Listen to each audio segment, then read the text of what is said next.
Good morning. You're in the loop. Every week we talk with the people who make San Antonio a better place to live. Thanks for joining us in the loop. Here's your host, Milton Glick. And welcome to In the Loop. I'm Milton Glick, and that's exactly what we do. We get you caught up with the people and the organizations that make San Antonio a better place to live. And you get a chance now to partner with one of those organizations and make it a better place to live for a lot of folks here in San Antonio.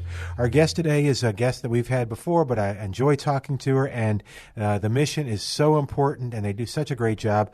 Dawn White-Fosdick is our guest today. She is the president, CEO of Christian Assistance Ministry, and we're going to talk about all the stuff that's going on there. So let's do it this way, Dawn. You ready? Sure. Yes. First off, thank you for coming on. Thank you. All right, so we're going to do the what's going on first, and we'll keep jumping into that kind of, Okay. and then we'll talk about the mission, which we do in the past, and how you achieve it. Sure. But yeah, the first question is what's going on. So if I know Cam, I may not know what's going on right now, like with the Christmas store. Sure. So things happen seasonally at CAM, just like they do in all of our worlds. And so we're in the holiday season right now, and we're heading into Thanksgiving and Christmas. And so we start thinking about those things at our ministry. What is it going to be like if a family is struggling at the last minute in December? Maybe mom or dad lost some hours at work, or someone lost a job, or just something critical or a crisis occurred, and they're already struggling in poverty. How can we make sure that the message of Christmas, of love, and that no one thinks that they did anything wrong because they didn't get a gift, or a parent's not feeling sad because they're not able to provide for their children? So we start collecting new toys right now, or gifts. I think that's important, because sometimes when you're a 13-year-old, you may not want a toy. You're in that teen age. So we help families provide for their children age 0 to 18. We even care about those 17 and 18-year-old kids, the big kids who are at home.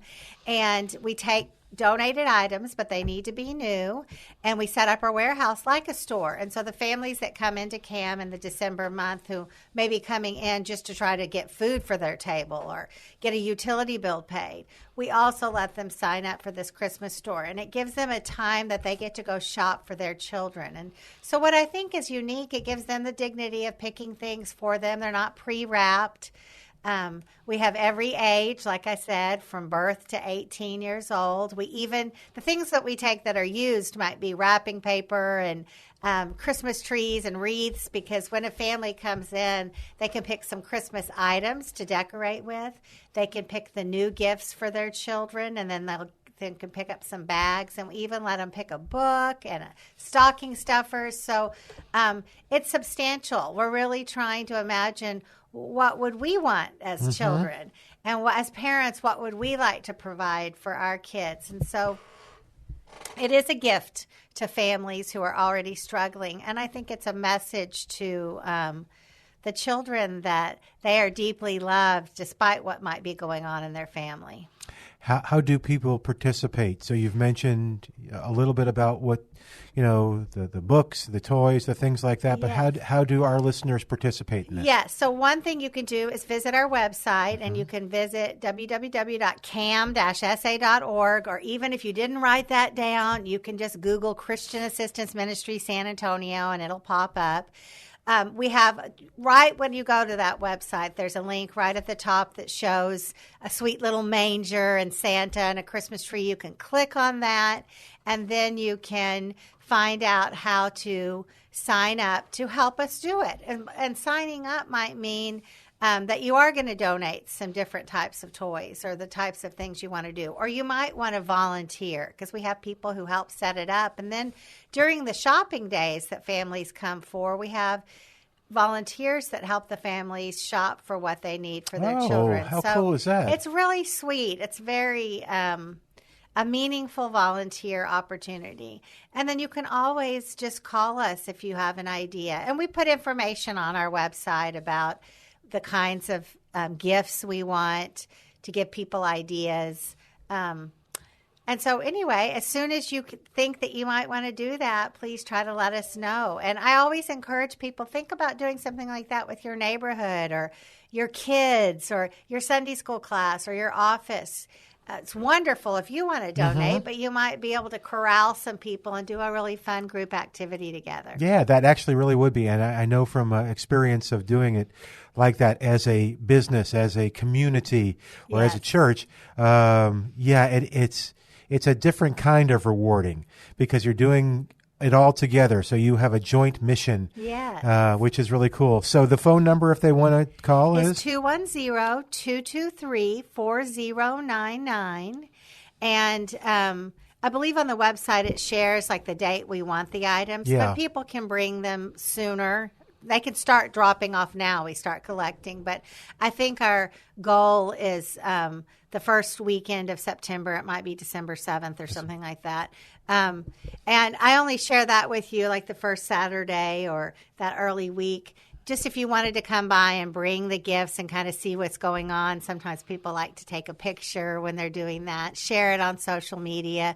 Because while we want these things early, even during the time, it can be nice because we start to see, we're running low on a certain item. And people will call us even in December, like December 10th or something, and say, can you still use the items? And we say yes. We like there to be plenty of choices, too. We don't want someone to have to select something that their child wouldn't like. So in some ways, if we help 1,200 to 1,500 kids times 2 gifts, times the idea of choices, you can imagine how many items that we need. Yeah. How many years have you been doing this? Has Cam been doing this? I think I've been at Cam now, it'll be 15 years. We've probably been doing it about 12 or 13.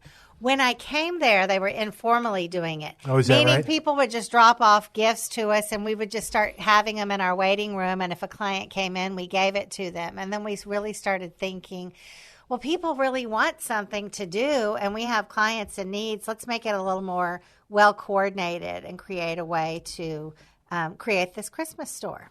Talking to Dawn White-Fosdick. She is the president and CEO of Christian Assistance Ministry, or CAM, here in San Antonio. And a good idea on just the Googling it.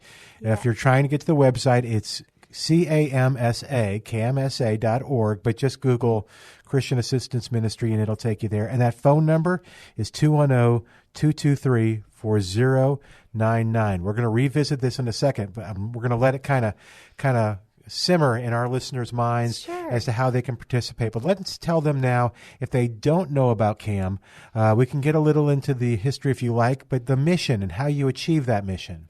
So I like I could say our mission statement, but I'm going to tell you what I think the story of CAM is. There you go, much better. That is to be the emergency room of social services. And so there are a lot of nonprofits in town that are beautiful, and they serve specific populations. And they may even have some of the things that we offer if you're signed up to receive services with an organization that serves people who may be struggling with cancer or young adults or veterans and things like that. But what we like to say is sometimes people don't even know where to go. Sometimes today they can't feed their children. Sometimes today they've been trying to figure out how to pay their utility bill and it's going to be turned off tomorrow. And so like an emergency room, you don't need to be any demographic. You don't have to be someone suffering from cancer or homeless or struggling with an educational issue. All of those things are important, and the specialists, the other nonprofits, offer long-time services. But if today you can't feed your children, if today you need a certain type of shoe to start a job, if today you need clothing for your grandkids that you just took custody of, or you need to fill a prescription and you literally can't pay it, you don't have to have an appointment. You don't have to meet any demographic requirements, and you can walk into CAM, and we will try to provide what we call safety net services. Mm-hmm. If you don't have somebody to go to help you with those, if you don't have a safety net, meaning extra income or someone in your family to support you, we can be that for you. And so it typically is more one-time help. You know, you can get utility assistance once annually. And then while you're there, we have an interview process. And so we take the time to understand your story and what kind of specialist you might need. Just like when you go to the emergency room, they get you well enough to either go somewhere else or be enrolled somewhere or be discharged. So we get you well enough to meet your needs that day. And then you get to leave with an idea of where you can go next. And then some of the other specialty things we do that is not available at a lot of places is we have a free mailbox. So if you don't have a place to receive mail, maybe you're not officially homeless. Maybe you're couch surfing. And so you want to make sure you can really get your mail, but you're staying with different people. Well, you can use our address, and we have a process for doing that. We do serve part of the population we serve are what we call the unsheltered street homeless. Those people are experiencing chronic homelessness that may struggle to utilize the community shelter or may have so many barriers or obstacles due to mental health that they're not accessing traditional services. Well, CAM is that place for them. They can come every day, take showers, use our restrooms. We even have porta potties set up outside. We have daily sack lunches. And our goal with that population is to help them see a better quality of life.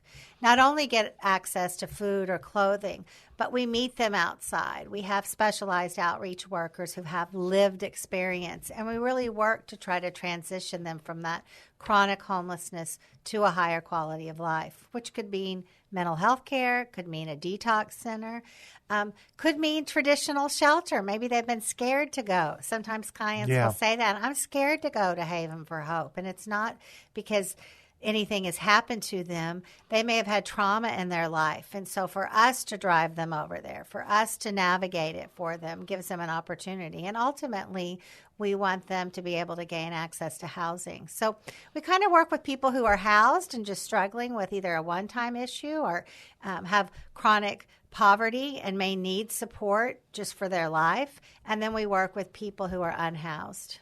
Talking to Dawn White-Fosdick. She is the president, CEO of Christian Assistance Ministry.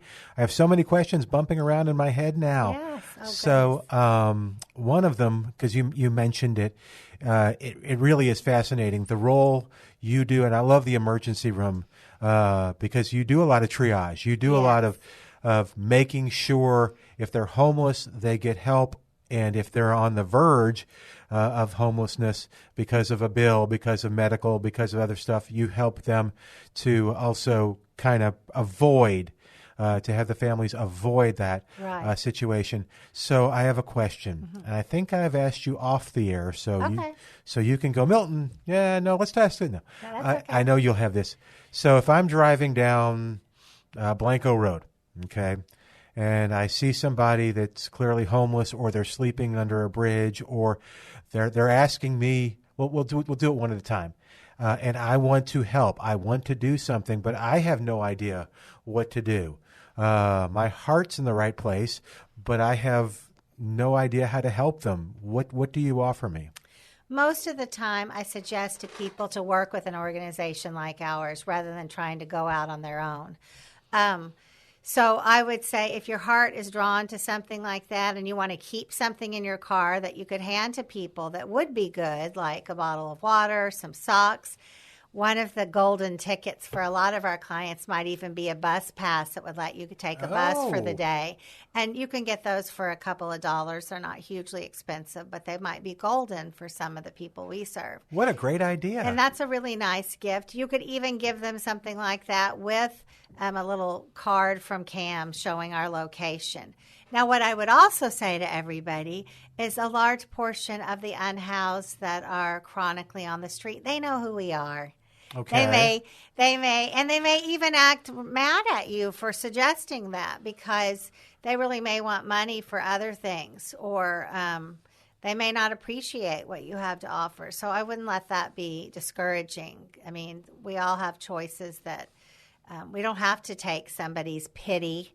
And some of our clients have great pride, and I give them a lot of credit for advocating for themselves. So often I say it's not best for people just that don't know anything to randomly go out and do those things. Okay. And even one of my workers who is our director of homeless services, who has lived experience, who was a meth addict, who was in the state hospital, she doesn't like the idea of anyone giving even $1 to $5 to anyone, because she says that might be the $5 that they use to overdose on, and that could be the end of their life. And you thought you were being kind. I debate that sometimes. Sometimes I'll say to people who have good hearts, I say, if you're just going to pass by and you're not going to be regularly doing it, you could give somebody $1. I don't want to tell somebody to be unkind and not do what their heart leads them to. But I will say we honestly would prefer, if people feel that passionate about it, that concerned, to call us, to call Sam Ministries, to call Corazon. Chances are high that we even know who that client is that you're interacting with. People don't know this, but we're a part of a homeless response system. We are all databasing everyone that lives on the streets. And 99.9% of the time, I can be at an event, describe someone's asking me about, text my worker, and she'll respond back to me, oh, yeah, that's Mary. We all know her. And she'll send me a picture of her. So you'd be surprised that we really know these stories. We know what's going on with the individuals, and we're really trying to work something to get them off the street, not enable them to stay in this traumatic place they're in. And I don't mean to imply that they're choosing to stay homeless. Many cannot see the possibility beyond that due to a lot of extenuating circumstances that you driving down the street have no idea about. So I would trust the experts. Okay. And it could be us, but it doesn't have to be just us. Your church may work with Sam Ministries, or someone may be a volunteer at Haven for Hope. All of these places do excellent work, but they do have experts who understand it, and I think that's the best way. Help those who are helping others. No, that's a great advice, and I kind of knew the answer going into the question. Our guest today, Dawn Fosdick White. Sorry, I got the wrong order. Dawn White-Fosdick. She is the president and CEO of Christian Assistance Ministries. We're talking about different stuff that's going on. Do a quick plug again for the emergency Christmas store for children. So, yes, we're having the emergency Christmas store. That means you could buy any type of gift for children age 0 to 18. So, for little kids, for girls and boys, it could be footballs and basketballs. It could be toys, Barbies. And then it could also be sort of preteen things, whether that would be a pretty hoodie for a girl, or a Hello Kitty makeup kit, or some cologne for boys, or gift cards. So it just runs the gamut. And if you have kids yourself of any of those ages, you might ask them to pick some items out that they would like, knowing that largely the people that they're going to be getting them from like the same things. And then you can give those to us, donate them to us. You can call our number to find out how you can do that. And you can visit our website to sign up to be a volunteer, or even to share with us how you're going to donate new toys. They have to be new toys. The only thing that can be used is some like Christmas trees or decorations that you're no longer using but are in still pretty good condition. Those are fun. We let families take those. And we do take some big used items like bikes, or like a kitchen set that maybe your children haven't used that much. That would be really exciting for a 3-year-old. We can take some of those things. And do I remember seeing this correctly, that if I just want to go on Amazon, if I go to your website, there's a wish list on Amazon? We have a wish list on Amazon, and I believe some others, maybe Walmart and Target. But we provide all of that information on our website, and we even give you all suggestions of types of gifts. Maybe you're an empty nester, or you didn't have children, and you love the idea, but who knows what kids want today. We make a lot of suggestions as well. And those things are also on Amazon. Yeah, so it's very easy to do it, because then if there's no obstacle at that point. And it can even be delivered to Cam. Yeah, that's what I figured. Unless you wanted to do something on your own and bring it to us. But we even have the option of the delivery coming directly to us. Okay. And see if this is right, too. I'm trying to figure out what day you need everything by.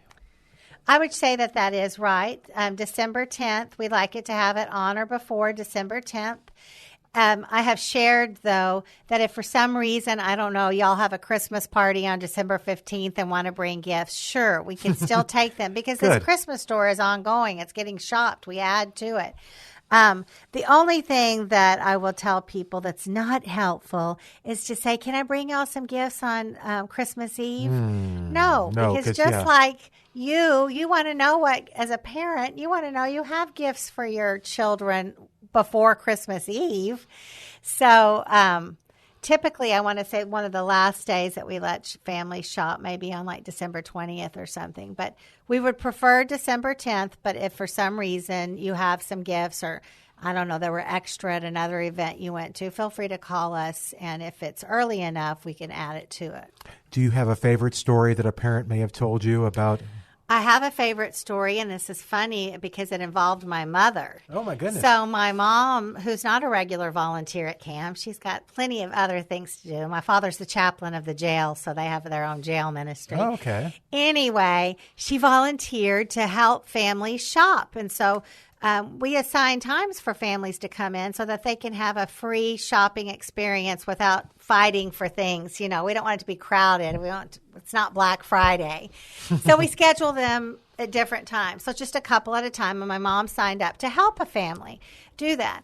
And she said it was a little slow. Maybe some people that were supposed to come didn't come. And she was feeling a little defeated about her volunteer job. In our effort to make it comfortable, sometimes it can be too slow. And when you volunteer, you're excited.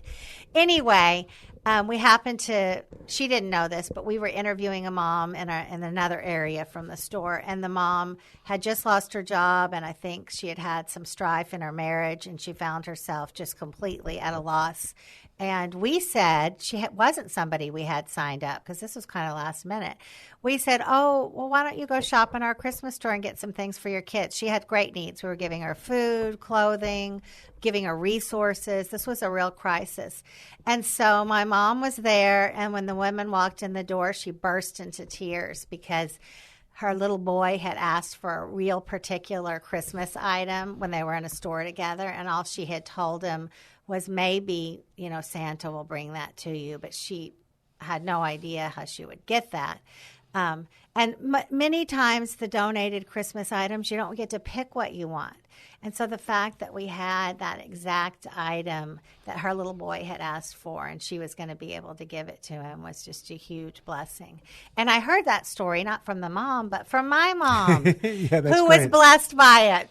I think she was shocked at first, like someone's crying, and she went to hug the mom and help her. And the mom said, oh, this is exactly what my little boy had asked for. And it was something super funny, like one of those giant Nerf guns or something with 20 little bullets. And I know that's not politically correct, but they're styrofoam. There you go. And we all know that little boys have a tendency to love those kinds of things. Anyway, I just thought that was the epitome of what we're trying to do, that it was not just joy for the child, but it was going to be joy for the mom. There you go. Yeah, the joy of giving.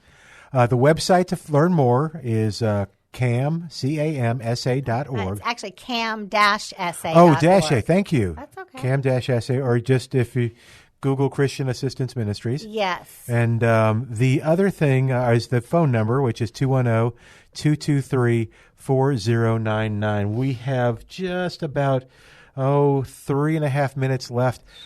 You want to do some bragging? Sure. So we've had some exciting things happen at CAM.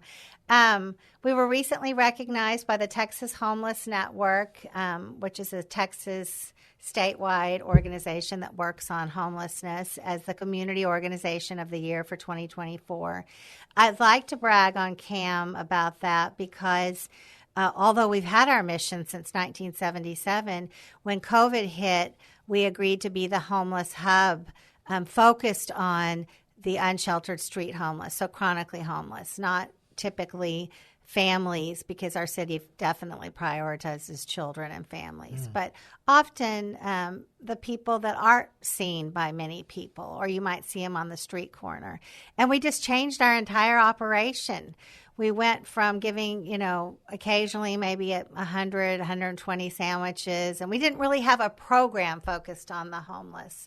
And we didn't really understand the barriers of who we were serving. And when we said yes with no money, nobody was like offering us a grant to do it. We just said we would do it because it was the right thing to do. And we went from like 121 sack lunches to 500 in the parking lot at a time during COVID where they were saying, don't gather in groups more than 10. We were out there with 500. And I was making giant signs and having them printed so that people on the streets would know where to go and that they could come to us. And we started putting out water hoses because at that time people couldn't even get a drink of water from a water fountain. I mean, you don't realize how desperate. And then we started really knowing the clients at a different level. Anyway, this award in 2024 is the culmination of us digging in deeply, participating in our community's effort to change homelessness and to be recognized for the work that we're doing. We're really in the trenches every day, all day. This isn't a set up an appointment office job. It's an outdoor. We open the gates at 7 in the morning. We're outside there ready to meet those we serve. And so we were recognized for that, which was awesome. And then I did want to tell you one other little thing, and that is our Director of Homeless Services, Valerie Narvaez, was recognized by Chris Madrid. She was given the Chris Madrid's Beacon of Love Award last Friday for her work. Oh, that's wonderful. And they made a donation to CAM for $5,000 in her name and told her that she could spend it on whatever she wanted at CAM for our clients. So she was very excited. She was making jokes that she was going to take everybody to Schlitterbahn because we get to know those we serve, those people that you don't see, and they may not have a home, and they may look different than you or I just because of their circumstances. They actually become our friends. Mm-hmm. So it was really, really sweet and rewarding to know that we're doing something really special. It's fun telling your story. It's fun interviewing you as well because y'all do a good job on this. We've run out of time. Dawn White-Fosdick has been our guest today. She is the President CEO of Christian Assistance Ministries, and the website is cam-sa.org, or you can Google Christian Assistance Ministries, and 210-223-4099. It has flown by. Thank you so much, Dawn. Thank you. All right, I'm Milton Glick. If you didn't get those numbers, you call me, and join us next week as we keep you in the loop. Thanks for joining us in the loop. We look forward to bringing you next week's show with Milton Glick.